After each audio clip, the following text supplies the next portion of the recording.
Good morning, good afternoon, good evening, and welcome to a whole new way of thinking about worry.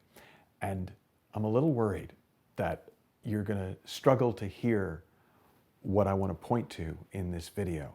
So I've got a couple of suggestions for how you're going to get the most out of it. And the first one is, if you haven't already, there's a video in the series called A Whole New Way of Thinking About Thought. And I really recommend you take some time, either before you watch this video or after you watch this video, to go into that one and get a sense of the underlying foundation, the underlying philosophy, the underlying principles behind this whole video series. But another thing that's just going to help you is to be aware that by its very nature, worry is like a spinning fan. And if you were trying to pass playing cards, like a deck of cards through a spinning fan, you might try to kind of flick them through really fast, and a couple of them might get through, but you know the fan blades are going to keep most of them out. And if you try and shove them all through at once, that's going to, you're going to hurt your fingers and the cards still might not get through. But there are two ways that you can pretty well guarantee that the playing cards will get through. The first is to wait till the fan slows down, till it stops spinning at least enough that you can see the blades for what they are. And the second is, if there were an identical set of playing cards already on the other side of the fan, then when you held up a card here, the person could just find the same card on their side of the fan. And so the two ways that I know to get the most out of listening to this, one of them is just to watch it at a time when you're kind of not too worried. Because you're going to have moments where your fan is spinning faster, your thoughts are going a little bit crazier, and there are going to be times where you're feeling relatively settled down. And to the extent that you can, I recommend you listen to this at a time when you're a bit settled down. But if that's a non-starter, right? If that just doesn't happen for you, and that's the whole reason you got the video, is because the fan blades never stop spinning, then instead of worrying about it, just recognize that everything that I say in this is not going to be new information. It's going to be pointing to something that you already know at some level, that's always been true. And if you can recognize it for yourself, you don't need to learn it. You don't need to worry about getting it right in your head, because it's just something that you already see at some level but haven't thought about, like pointing out water to a fish or air to a bird. Whenever I talk about worry, I think of the movie Bridge of Spies. And if you haven't seen it, it's a fun spy thriller based on a true story, with Tom Hanks and a British actor that I love named Mark Rylance, who plays a communist spy that Tom Hanks's lawyer is hired to defend. And there are a few times in the movie where Tom Hanks asks Mark Rylance, well, aren't you worried? And Mark Rylance looks at him curiously and says, would it help?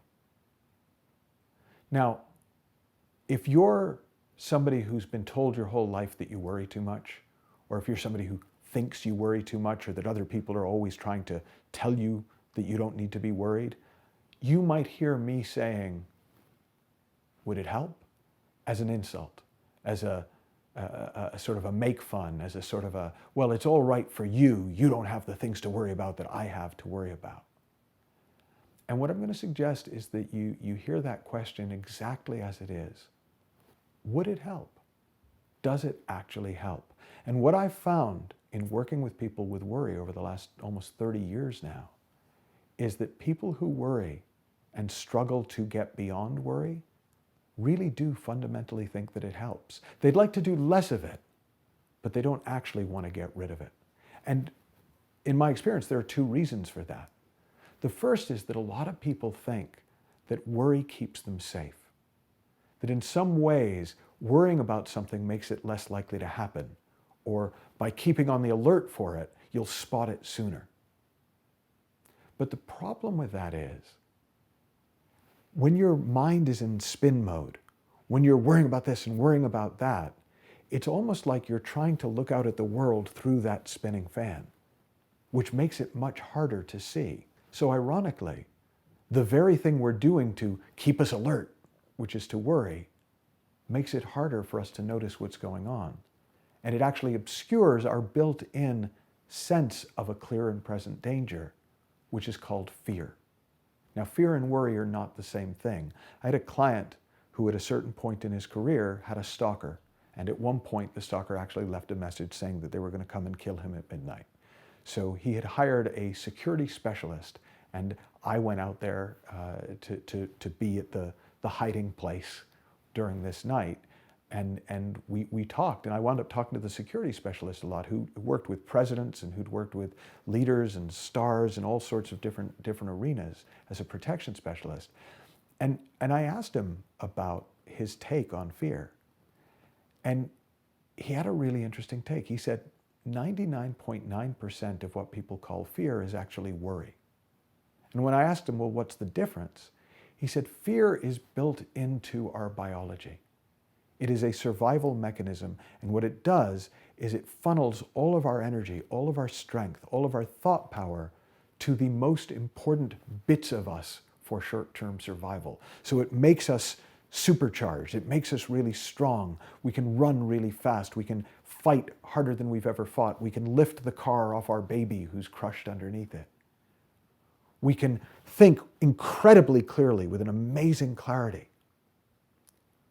But we're only designed to operate that way for up to half an hour every 48 to 72 hours. In other words, we're designed to operate in that heightened state of autonomic arousal for 30 minutes every 2 to 3 days.